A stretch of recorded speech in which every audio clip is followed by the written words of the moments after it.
nosotros ya sabemos que si deseamos extraer los líquidos del gas natural, tenemos distintos métodos. De hecho, el fraccionamiento es uno de esos, pero el más usado actualmente por el tema económico y su fácil acceso es la refrigeración mediante propano.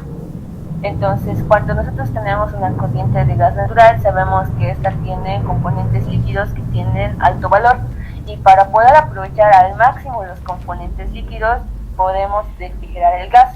Los refrigeramos de tal manera que las fracciones más pesadas se van a condensar, y si se condensan, entonces ya van a estar en estado líquido y los separamos, ¿no ven? Separamos los líquidos fácilmente. Entonces lo único que hay que hacer es refrigerar el gas. ¿Cómo refrigeramos el gas? Mediante propano. Ya sabemos que el propano es un refrigerante que siempre usamos por las distintas propiedades que tiene, y además que ese mismo propano lo puedo sacar de una misma planta. Digamos, tengo una planta de fraccionamiento, sé que de la propanizadora voy a sacar propano, entonces ese propano puedo dirigirlo al ciclo de refrigeración. Además que el propano en la refrigeración usa un ciclo, es este ciclo que vamos a ver ahora. Por lo tanto, no estoy perdiendo ese propano, ¿verdad? Me va a seguir sirviendo.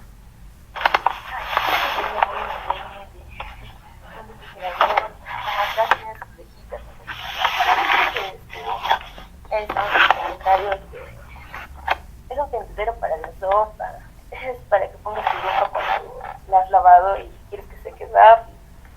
No viene una respuesta correcta. Yo ya sé que ustedes saben que en realidad lo que está, esos tubitos, esas conexiones entre el refrigerador, son las, entre comillas, tuberías por las que circula el refrigerante, ¿verdad? Entonces, de la misma manera, vamos a trabajar aquí en la refrigeración en lo que es un chiller o un intercambiador de calor. Entonces, aquí vamos a tener un intercambiador de calor donde lo que va a entrar aquí va a ser el gas natural y va a salir gas natural refrigerado, frío, donde los componentes pesados ya van a pasar a fase líquida. Y por este lado va a estar viniendo el propano, cuya función es refrigerar el gas natural. Entonces el propano aquí va a refrigerar, luego va a pasar por una etapa de expansión. Todo esto lo vamos a analizar en este parcial. Lo bueno es que tenemos tiempo, si no me equivoco, tenemos 3 semanas o 4 semanas más, entonces lo vamos a hacer bonito. Y nuevamente vamos a hacer análisis de los diagramas de fases. Esto a mí me causa mucha nostalgia.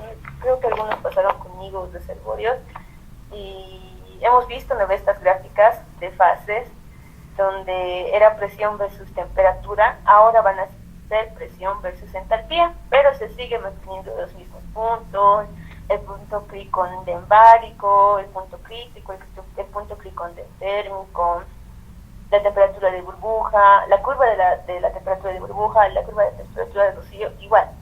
Entonces, si no se recuerdan, quieren sacar buena nota, vayan repasando eso, desenvuelvan su cuadernito, su libro de reservorios, porque va a ser bien importante que dominen esos conceptos. Ok, entonces vámonos a lo que es nuestro ejercicio. Resolveremos al menos un inciso a manera de empezar. Ya, vamos a empezar directamente con un ejercicio y mientras avanza el ejercicio les voy a ir explicando. Nos dice: se desea enfriar 50 millones de pies cúbicos estándar de gas al día, 50 millones de pies cúbicos estándar al día, ahora sí, de gas natural, y una gravedad específica de 0,65 y capacidad calorífica de 0,68 BTU sobre el libro Fahrenheit, desde 80 Fahrenheit hasta menos 10 Fahrenheit, mediante refrigeración con propano con una gravedad específica de 1,53 y una densidad de 4,5 libras por galón.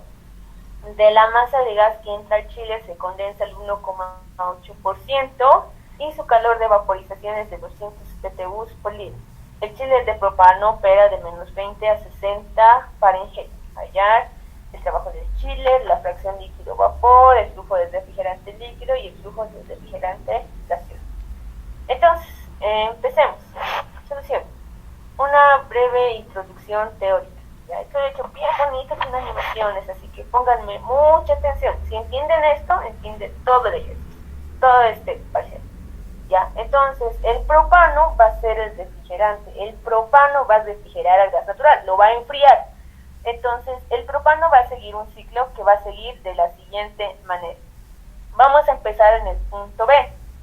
El propano, que está en unas condiciones en un punto B, va a entrar a nuestro chiller, a nuestro intercambiador de calor. Ahora, y va a salir a unas condiciones C. Ya está entrando desde condiciones B hasta condiciones C. Ahora, el propano entra para enfriar. ¿Enfriar qué? El gas natural. Entonces, el gas natural planea refrigerarse. Entonces, ¿quién se va a refrigerar? El gas natural. Es decir, que el gas natural, en palabras más sencillas, se va a enfriar, va a perder calor. Entonces, ¿qué va a pasar con el propano? El propano, como quiere refrigerar, entonces el propano al enfriar el gas natural se va a calentar, ¿verdad? Es decir, va a ganar calor. Y cuando el propano realiza la refrigeración, es decir, se calienta, el propano va a cambiar de fase. Es decir, el propano va a entrar en estado líquido. Pero después de refrigerar el gas natural, como se está calentando, o sea, le está quitando el calor al gas natural y ese calor se está yendo al propano, el propano va a cambiar de fase a estado gaseoso. Entonces, es que para el propano, pasar por el chiller es evaporación, pero para el gas natural es refrigeración. Ya, ojo con eso, porque ustedes dirán, evaporación y refrigeración no son contrarios. Ya, es que el propano se está evaporando y el gas natural se está refrigerando. Entonces, una vez que el propano sale, es decir, ya ha cumplido su misión, ya refrigeró el gas natural y está en un punto C, vamos a intentar reacondicionarlo para que vuelva a otro ciclo de refrigeración. Entonces, lo primero que vamos a hacer es comprimir. Ahora, la compresión se va a hacer a ciertas condiciones. Ven, por favor, chicos, 2 minutos.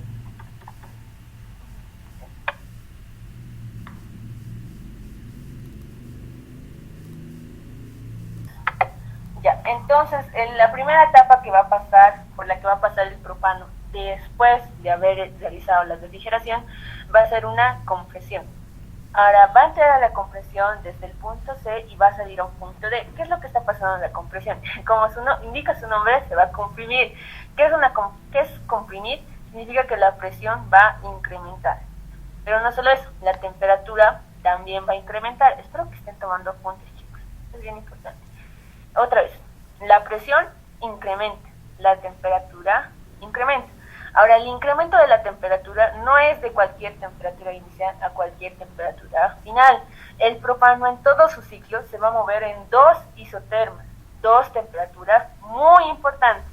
Entonces va a entrar a la compresión a una temperatura 1 y va a salir a la temperatura 2, que van a ser las 2 isotermas del propano. Ahora, como les había mostrado en el formulario, también vamos a hacer un análisis de diagrama de fases de presión versus entalpía. ¿Qué está pasando con la entalpía? También está incrementando. Entonces, en la compresión, nuevamente, se aumenta la presión, se aumenta la temperatura y se aumenta la entalpía. Entonces, no permanece nada constante. En realidad no es correctamente cierto. Este es un proceso isoentrópico. Por lo tanto, la entropía se está manteniendo constante.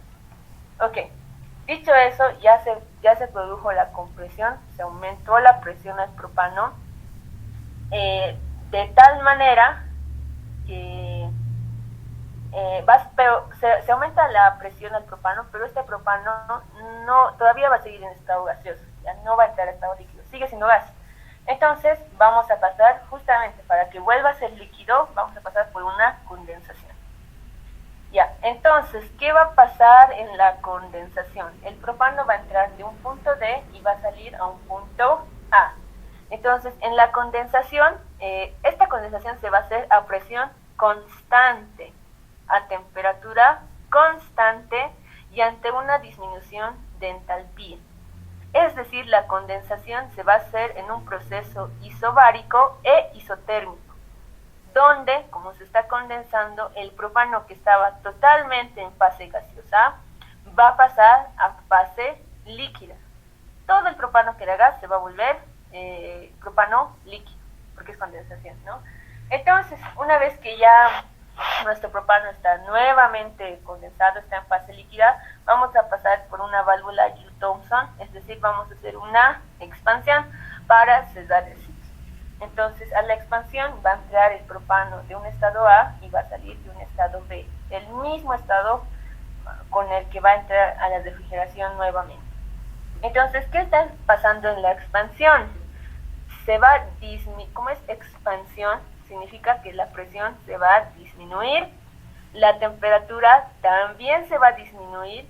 Recuerden que en la condensación es una etapa isotérmica, por lo tanto la temperatura a la que se salió de la compresión, que era la temperatura 2, se mantiene constante en la condensación y aquí entramos a la temperatura 2, pero en la expansión vamos a reducir esa temperatura y de esa temperatura 2 vamos a ir a la temperatura 1, la misma temperatura que se maneja en la refrigeración y en la compresión, ¿ok? Entonces por eso les dije, es importante ubicar las temperaturas porque solo vamos a trabajar con dos isotermas. Entonces, en la expansión, una vez más, se reduce la presión, se reduce la temperatura, es decir, vamos a ir de la temperatura 2 a la temperatura 1, pero la entalpía se mantiene constante, no va a cambiar la entalpía. Entonces, la expansión es un proceso isoentálpico. ¿Ok? Entonces, una vez que el propano ya salió de la expansión, ya está listo para la refrigeración, nuevamente, del punto B a C.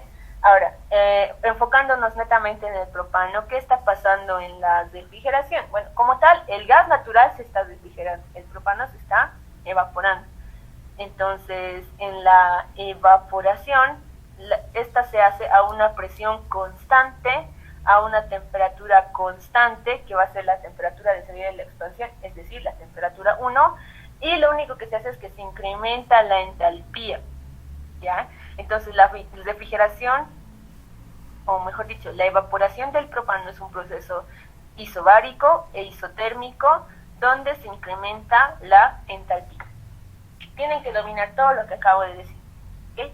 Entonces, una vez más, el propano va a refrigerar al gas natural evaporándose, luego pasa por una compresión, luego por una condensación y luego por una expansión donde vuelve al mismo punto. Ya, las cuatro fases, las cuatro etapas. Ahora, estas mismas cuatro etapas las vamos a analizar en un diagrama de fases. Entonces, en lo que es mis ordenadas, voy a tener las presiones y mis abscisas van a ser las entalpías. Voy a tener aquí un diagrama de fases que ya habíamos visto, donde aquí tengo la sección líquida, aquí es la sección vapor, y dentro de la curva envolvente tengo la región de dos fases, la región bifásica. Entonces, dentro de estas dos curvas va a dar el propano tanto en estado líquido como en estado gaseoso. Si sale de la curva celeste, la curva celeste, ¿qué curva es? Sí. Y las hojas, por su participación del día de hoy. Curva de burbuja y la bajo que es rojo es la curva de rocío. Perfecto, muy bien, Jorge, ¿no? Ya, esta es la burbuja, ¿verdad? Porque aquí estamos en la región líquida y ante un descenso de presión, cuando aparezca el primer vestigio de gas, la primera burbuja de gas, estamos entrando a la región bifásica, ¿no? Entonces, esta es la curva de burbuja. Y esta es la curva de rocío, que si estamos en una región netamente de gas, ante un incremento de presión, cuando aparece el primer vestigio de líquido, la primera gotita de rocío, estamos entrando a la región bifásica. Por lo tanto, esta es la curva de burbuja y esta es la curva de rocío. Listo. ¿Qué más? Llamemos que la presión más alta es el punto cricotembárico, donde se unen las dos curvas es el punto crítico, y donde está en este caso la entalpía más alta va a ser el punto cricotentérmico. Ya. Entonces, vamos a empezar a ubicar todos los puntos por los cuales está pasando el propano en la refrigeración. Vamos a empezar por el primer punto, que es el punto A, antes de entrar a la expansión. El punto A se maneja acá. Justo vamos a partir de la curva de burbuja. Entonces, sabemos que de A al punto B está sucediendo una expansión. ¿Qué es la expansión? Que vas a reducir la presión. Entonces, en el punto A tenemos aquí una presión A que se va a reducir, o sea, me voy a ir hacia abajo, ¿no ves? Pero ahora recordemos lo que les he dicho, o espero que se hayan anotado. Para ir del punto A al punto B, se reduce la presión, Se reduce la temperatura, pero la entalpía queda constante. Entonces, como la entalpía es constante, aquí voy a bajar en una línea recta a entalpía constante. Es un proceso isoentálpico. Voy a bajar de tal manera que vaya reduciendo la presión hasta llegar a un punto B. Una vez que ya esté en mi punto B, ¿qué va a pasar con el propano? Va a refrigerar al gas natural. Ahora, la refrigeración del gas natural, o mejor dicho, la evaporación del propano, porque el propano, al enfriar el gas natural, el propano se va a calentar y va a cambiar de fase. Miren, aquí, si se dan cuenta, en el punto A, el propano ha partido netamente líquido, ¿no ve? Porque aunque está en la curva de burbuja y haya una burbujita de gas, se considera que es 100% líquido. Pero en la expansión, el propano se ha expandido de tal manera que ha entrado en la región bifásica. Es decir, en el punto B está coexistiendo tanto propano líquido como propano gaseoso. Estamos dentro de la curva envolvente. Ahora, pasar del punto B al punto C, en la evaporación, ¿qué estaba pasando? Se va a hacer la refrigeración en un proceso isobárico e isotérmico. Sabemos que isobárico significa que la presión se va a mantener constante. Entonces, si aquí del punto B tengo una presión B, esta presión hasta irme al punto C se va a mantener constante. Entonces me voy a ir en línea recta. De tal manera que voy a aumentar la entalpía con una presión constante y una temperatura constante hasta llegar exactamente al punto de rocío. Es decir, todo el propano líquido que tenía acá, si digamos tuviéramos aquí unas curvas de calidad, a ver, por otra participación, ¿qué son las curvas de calidad?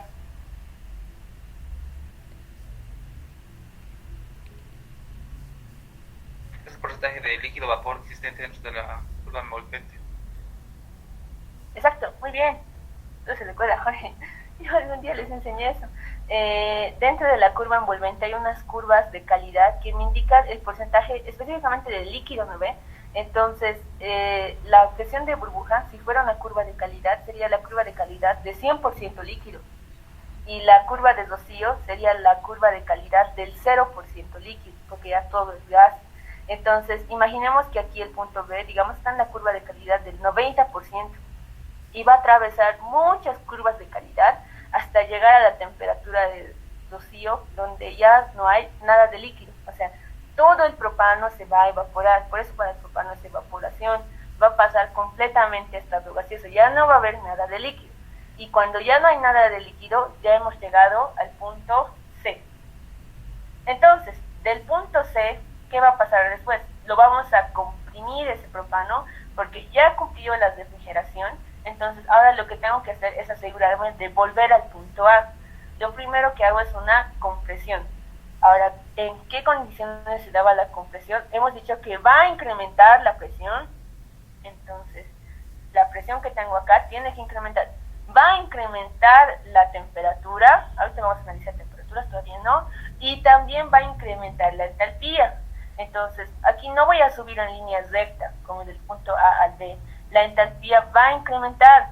Entonces, me voy a ir en una línea diagonal, porque está incrementando tanto presión como temperatura. Este es un proceso isoentrópico, solo se mantiene constante la entropía.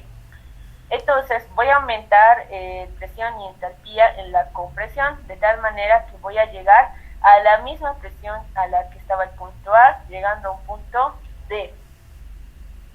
Una vez que he llegado al punto D, ¿qué va a pasar con el gas? Simplemente para que vuelva exactamente al punto A, recurro a una condensación. Sabemos que la condensación es una reducción, bueno, en este caso vamos a reducir la entalpía, ¿no ve? Porque queremos irnos del punto D al punto A. Entonces, eso implica que reduzca la entalpía, pero la presión se va a mantener constante. Entonces, es un proceso isobárico. La temperatura también se va a mantener constante en una sección. Ahorita vamos a hablar de temperaturas. Entonces voy a reducir la entalpía en la condensación y voy a llegar de nuevo al punto A. Entonces, ya que estoy en el punto A, nuevamente se va a cumplir todo el ciclo del propano. Entonces, esto es lo que está pasando con el propano en todas esas etapas de la refrigeración. Es está volviendo al mismo punto y luego otra vez vas a refrigerar, es todo un ciclo. ¿Ok? Quisiera saber si te queda alguna duda o consulta. Espero que de verdad haya quedado claro. Pero si hay dudas, ahora es cuando.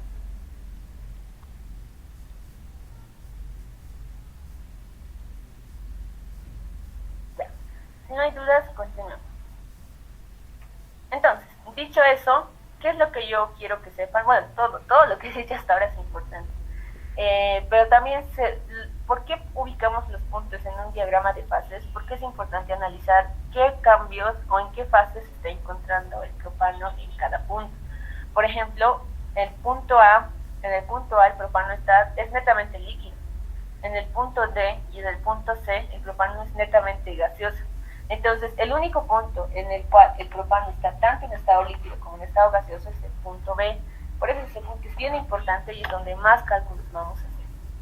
Ya, ahora hablemos de lo que es la temperatura. La temperatura en este tipo de gráficas, en una presión versus entalpía, va a comportarse con isotermas. O sea, se la puede identificar con isotermas. Entonces, las isotermas generalmente son líneas que en la sección líquida vienen de manera vertical y una vez que chocan con la curva de burbuja, van a ingresar en la región bifásica de manera horizontal hasta llegar a la curva de rocío y de ahí van a salir de manera diagonal.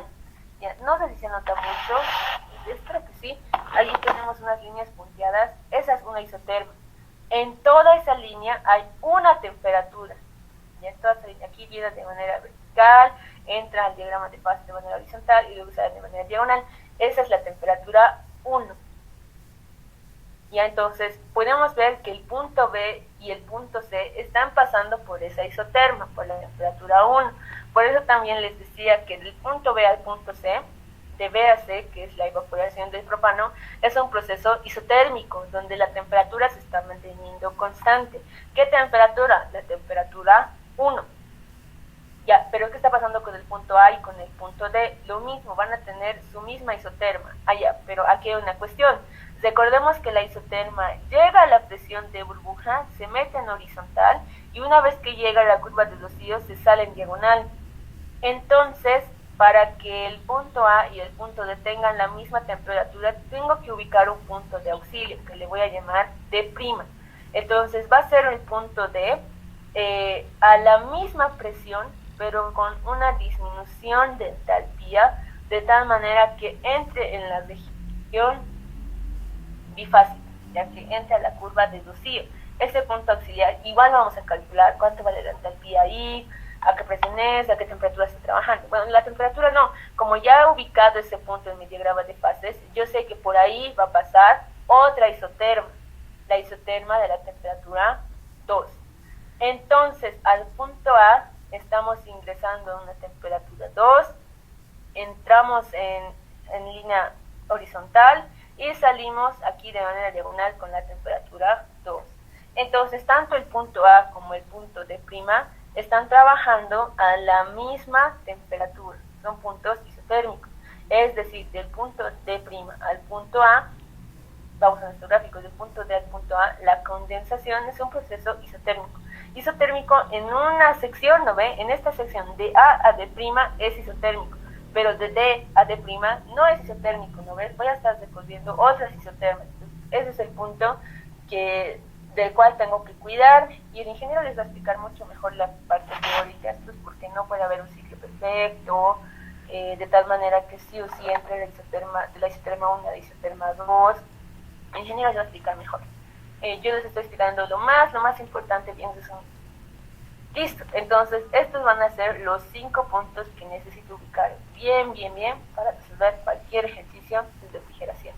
También identificar en qué estado se encuentra cada punto, con qué presión, con qué entalpía y sobre todo con qué isoterma está trabajando.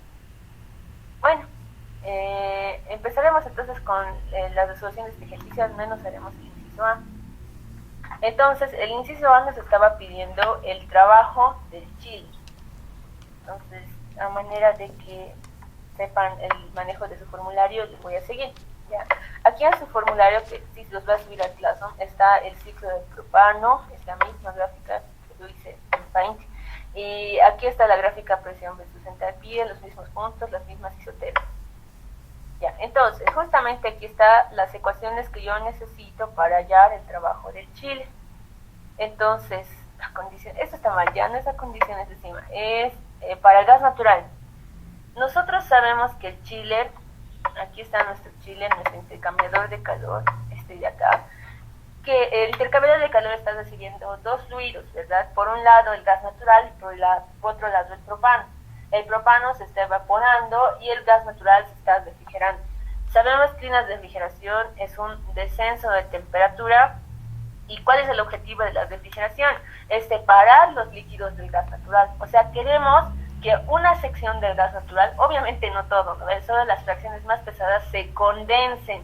Ese es el objetivo. Quiero separar los líquidos del gas natural, los líquidos pesados. Entonces, el calor en el chiller, hablando del gas natural, ahorita solo piensen en el gas natural, no piensen en el propano. Vamos a analizar el propano después. Entonces, el calor que va a pasar, que va al cual, en el caso del gas natural, sabemos que el gas natural se está enfriando, por lo tanto va a perder calor, ¿verdad? Es calor que está perdiendo. Nosotros sabemos que en química 100 ya hemos llevado, hay dos tipos de calores, calor sensible y calor latente. El calor sensible se presenta cuando hay un cambio de temperatura, pero no un cambio de fase. Y el calor latente se presenta cuando hay un cambio de fase, pero no un cambio de temperatura. El gas natural va a presentar ambos calores, porque primero, vámonos a nuestro enunciado, el ejercicio nos dice que el gas natural está entrando a 80 Fahrenheit y va a salir a menos 10 Fahrenheit. Ya, la temperatura de condensación de las fracciones pesadas generalmente son a los menos 10, menos 16, menos 20 Fahrenheit. De las fracciones pesadas, ¿no? Estamos hablando del butano, del propano, del pentano. Nada que ver el etano y el metano, sus puntos de condensación son mucho más altos, bueno, mucho más bajos, ¿no? Si no me equivoco es menos 216 Fahrenheit, y eso es para el punto criogénico, ya es para licuar siempre todo el gas natural. No es lo que queremos, solo queremos que las fracciones más pesadas se condensen. Entonces, como podemos ver, el gas natural está cambiando de temperatura, y si cambia la temperatura, si se enfría, se reduce la temperatura, hay presencia de un calor sensible. Hemos dicho que el calor sensible es la reducción o el cambio de temperatura, pero no el cambio de fase. Entonces, lo primero que va a ocurrir con el gas natural es que va a reducir su temperatura desde 80 hasta menos 10. Y una vez que ha llegado a menos 10, ya van a empezar a condensarse las fracciones más pesadas. Entonces, ¿qué más me dice acá? Allá. De la masa de gas que entra al chiller se condensa el 1,8%. No todo el gas se va a condensar, solo lo más pesado. Y solo esa fracción pesada solo es el 1,8%. Entonces, hay una fracción del gas natural que una vez que se llega a esta temperatura más baja, se va a empezar a condensar. Entonces, está cambiando de fase. Cuando hay un cambio de fase, se tiene un calor latente. Hay cambio de fase, pero no hay cambio de temperatura. Entonces, como hay la presencia de ambos calores, el calor en el chiller, hablando del gas natural, va a ser igual al calor sensible más un calor latente. Ya, ahora, analicemos a qué van a ser iguales estos calores. El calor sensible, como es el cambio de temperatura, está afectando a todo el gas natural, ¿verdad? Entonces va a ser toda la masa del gas natural. ¿Y cuál es la fórmula de un calor sensible? Masa Cp delta T. Sabemos, esto ya es química. Algún día lo supimos. Entonces, calor sensible es masa Cp delta T. Entonces, como todo el calor, todo el gas natural está sufriendo este calor sensible, entonces va a ser toda la masa del gas natural por el calor específico del gas natural, por el delta T del gas natural. Ese delta T va a ser justamente esto, ¿no? La temperatura inicial es 80 y la final es menos 10. Y aquí también me han dado el Cp, ¿no? La capacidad calorífica, 0,68 BTU libra a grado Fahrenheit. Tengo esos datos.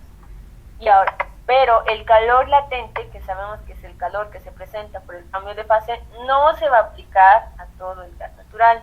Nosotros sabemos que solo el 1,8% se va a condensar. Entonces, ese porcentaje tiene que entrar a la ecuación. no toda la masa del gas natural se va a condensar, solo se va a condensar el 1,8%. Entonces le voy a multiplicar el porcentaje de masa que se va a condensar. Entonces aquí se va a hacer el 1,8% de toda la masa del gas natural se va a condensar. Y aquí es igual un calor latente. Un calor latente es masa por el delta de la entalpía, ¿no ves? O la... ¿cómo se llama? Ya, por el delta de entalpía, ¿no ves? Delta H. Entonces, ¿y delta H de qué? Del cambio de fase. Entonces, como ahora es una condensación, entonces va a ser delta H de condensación. Ahora, nosotros sabemos que la condensación es el proceso inverso a la evaporación, ¿verdad? La condensación es cuando el gas se vuelve líquido. ¿Y qué es la evaporación? Es cuando el líquido se vuelve gas.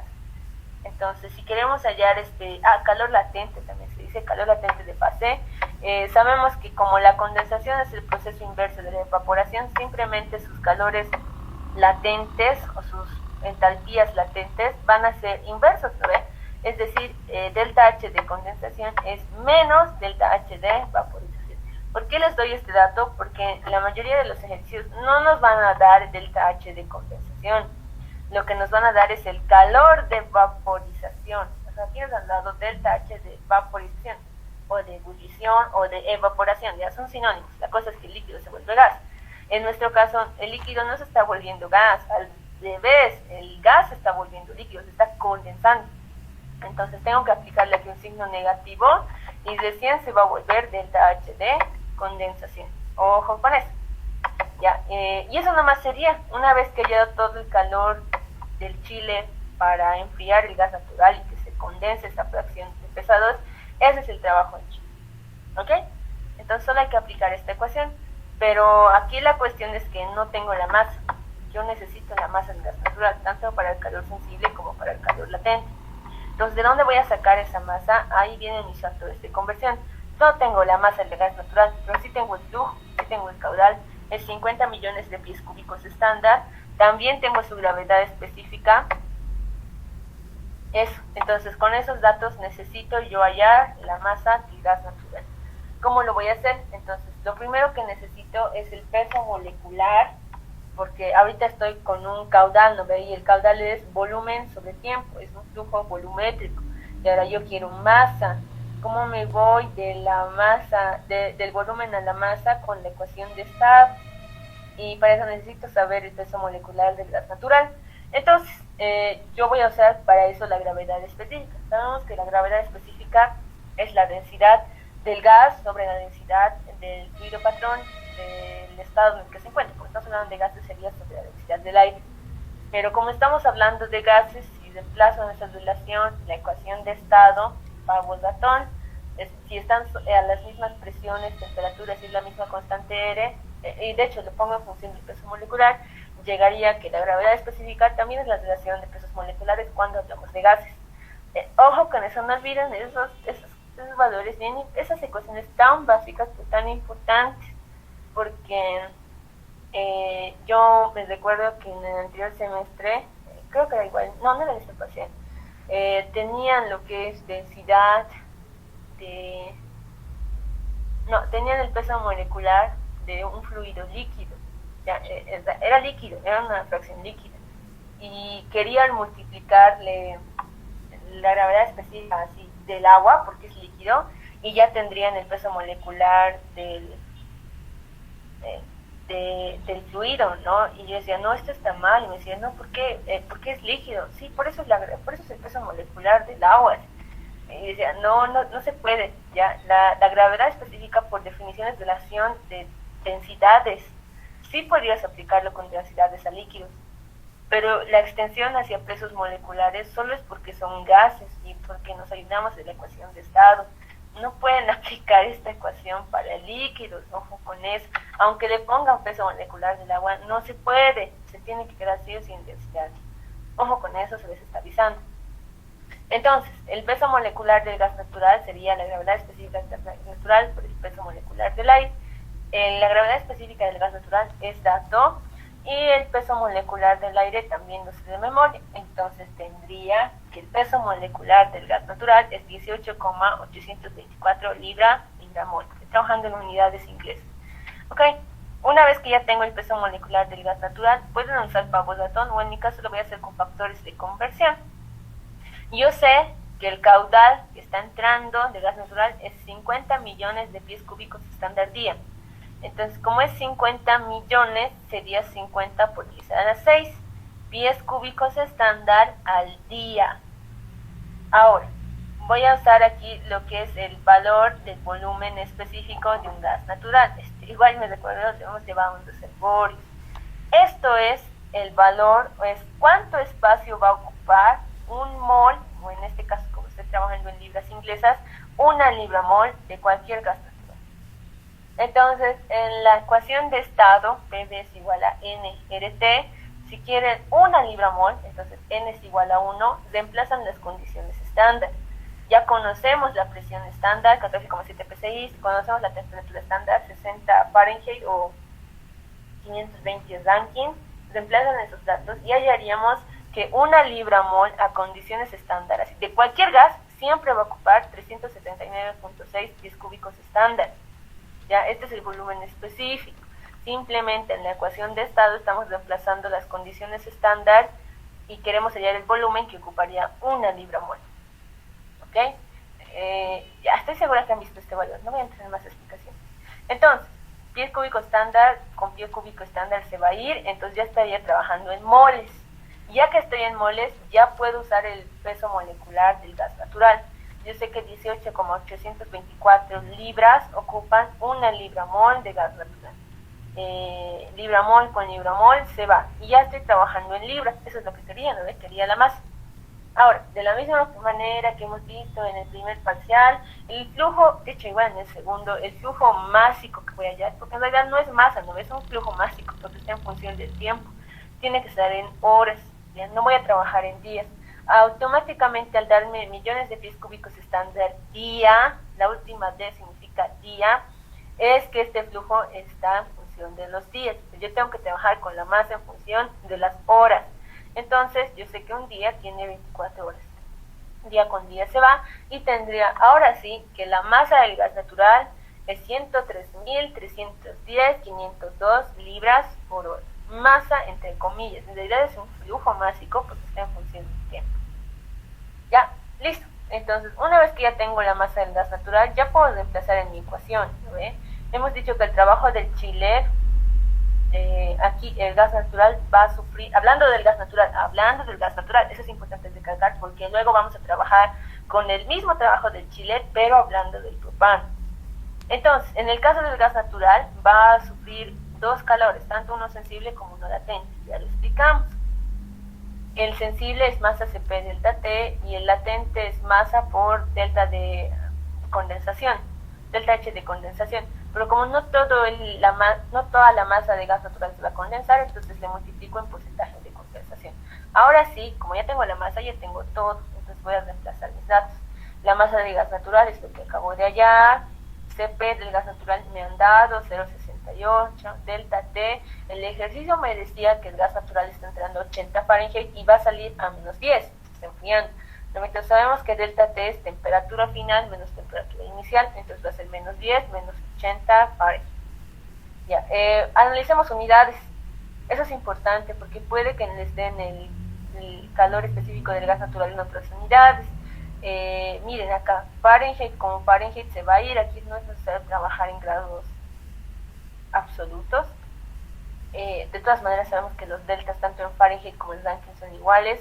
Fahrenheit con Fahrenheit se va, libra con libra se va, y ¿qué me va a quedar? Un flujo de calor PTU por hora. A ver, vamos al otro lado. En el caso del calor latente, el porcentaje de condensado es del 1,8%. Entonces lo voy a dividir entre el 100% para llevarlo tanto por 1, o automáticamente lo dividen y lo multiplican por 0.018. Ya, entonces este es el porcentaje que se va a condensar. ¿El porcentaje de qué? De toda la masa del gas natural por delta H de condensación, y ya hemos visto que delta H de condensación es menos delta H de evaporización. Entonces por eso le estoy poniendo aquí menos 200 BTU libras. 200 BTU libras es el calor de vaporización del gas natural. Ahora, si yo les diera ya el valor de delta H de condensación directamente, ya no le aumentan pues el menos. De hecho, clarito va a ser negativo, ya no hay que aumentar. Esto solo se le aumenta este menos si te están dando el delta H de evaporación. Para que se convierta a condensación hay que volverlo negativo. Y si te dan directamente el de condensación, clarito ya va a ser negativo, ya no hay que cambiarle más. Listo, hablando de unidades, aquí libra con libra se va a ir, entonces igual vamos a tener BTUs por hora. Entonces tendría que el calor del chile o el trabajo va a ser menos, aquí sería 6.7 millones de BTUs por hora. ¿Ok? Ahora, generalmente nosotros trabajamos en unidades de HPs, de horsepower. Entonces, ¿cuál es el factor de conversión? Ahora sí, nosotros sabemos que los HP son unidades de potencia, ¿ya? Sí, de potencia, ¿no? Entonces, ¿qué es la potencia? La potencia se define como el trabajo que se realiza en un determinado tiempo. Entonces, como hemos hallado aquí el trabajo, en sí es el trabajo en un determinado tiempo, ¿no ves? Este es un flujo de calor, un flujo de calor. Entonces, legalmente no es un trabajo, entonces puedo llevarlo, es una potencia, puedo llevarlo a HPs. Este es el factor de conversión, si van a recordar. Un HP, es más, anótense ahorita, un HP es 2545 BTUs por hora. Si lo han anotado, es muy importante. Un HP es 2545 BTUs por hora. Por eso también el flujo másico lo he llevado a horas, porque si no ahorita estaría en días y recién se estaría convirtiendo. Ok, entonces ya que ya tengo BTU hora, lo voy a llevar a HPs y tendría que el calor del chile o el trabajo del chile, no, legalmente no es calor, no, ya sería la potencia. El trabajo es de menos 2630,46 HP, hablando en HPs. Ahora, seguro muchos se van a preguntar, pero ¿por qué ha salido menos? Recuerden que hemos trabajado con calores. A ver, tal vez alguien se da cuenta. ¿Por qué ha salido menos, chicos? Por su participación.